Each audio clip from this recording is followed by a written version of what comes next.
السلام علیکم ورحمۃ اللہ وبرکاتہ۔ سامعین کرام، ماہ محرم اسلامی سال نو کا پہلا مہینہ ہے۔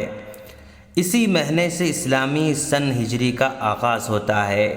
یہ مہینہ بھی ان مہینوں میں سے ہے جس اسلام نے حرمت والا مہینہ قرار دیا ہے، جن میں گناہوں سے بچنے کی بہت زیادہ تاکید آئی ہوئی ہے، لیکن قرآن و حدیث سے ناواقف بہت سے لوگ سمجھتے ہیں کہ اس مہینے کی عزت و حرمت حضرت حسین رضی اللہ تعالیٰ عنہ کی شہادت کی وجہ سے ہے، واقع کربلا کی وجہ سے اس کو عزت ملی ہے، حالانکہ اس مہینے کی حرمت اسی دن سے ہے جس دن اللہ تبارک و تعالیٰ نے زمین و آسمان کو پیدا فرمایا تھا۔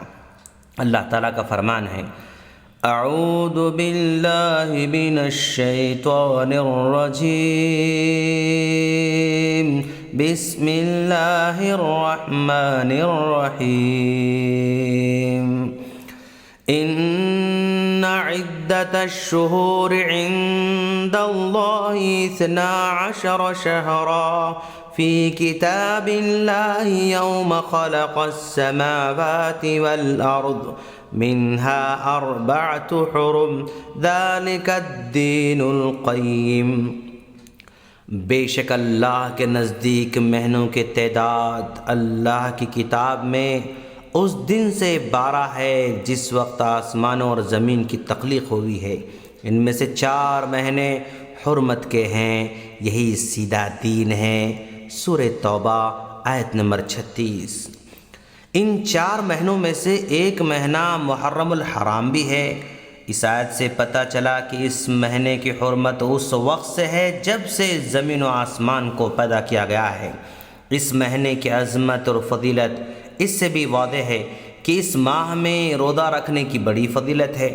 ایک حدیث میں ماہ محرم کے روزے کو رمضان المبارک کے روزوں کے بعد افضل ترین روزہ قرار دیا گیا ہے، جیسا کہ حضرت ابو ہریرہ رضی اللہ تعالیٰ عنہ کہتے ہیں کہ اللہ کے رسول صلی اللہ علیہ وسلم نے فرمایا، افضل الصیام بعد رمضان شہر اللہ المحرم، رمضان المبارک کے روزوں کے بعد افضل ترین روزے محرم کے ہیں۔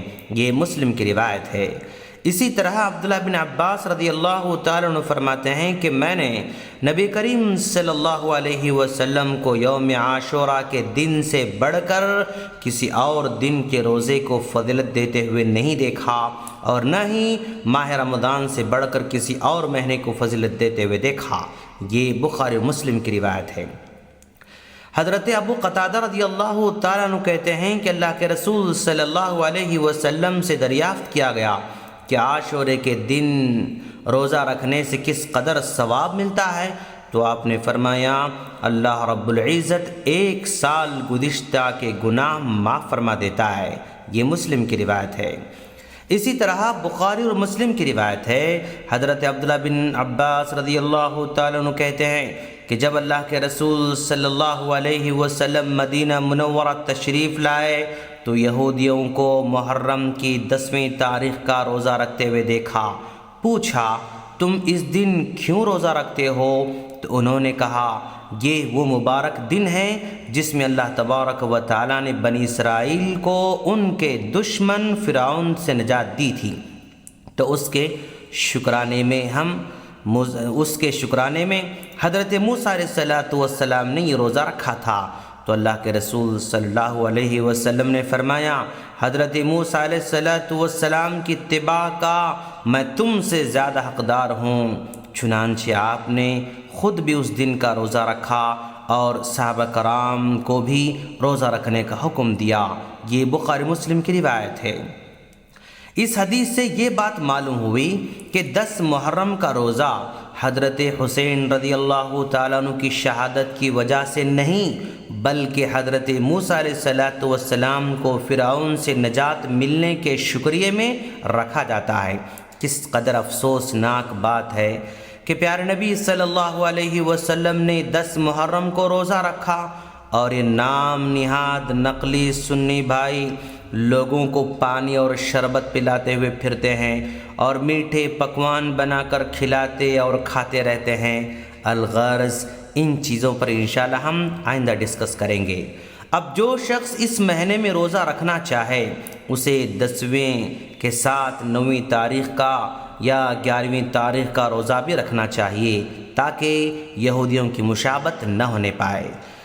علامہ بن باز رحمہ اللہ فرماتے ہیں کہ اگر کوئی 9ویں، 10ویں اور 11ویں محرم یعنی تینوں دنوں کا روزہ رکھا جائے تو بھی بہتر ہی ہے۔ سامعین کرام، اگر اب آپ کو یہ معلوم ہو گیا کہ کتاب و سنت میں یہ مہینہ کس قدر مقدس اور محترم ہے اور یہ کہ اس مہینے میں روزہ رکھنے کی قدر اور فضیلت آئی ہے، لیکن دین سے ناواقف مسلمان اس نیک عمل کو چھوڑ کر اس میں نازیبا کام کرتے رہتے ہیں، جن سے اسلام پر بہت بڑا دھبا آتا ہے اور اسلام اغیار کی نظروں میں بدنما نظر آتا ہے۔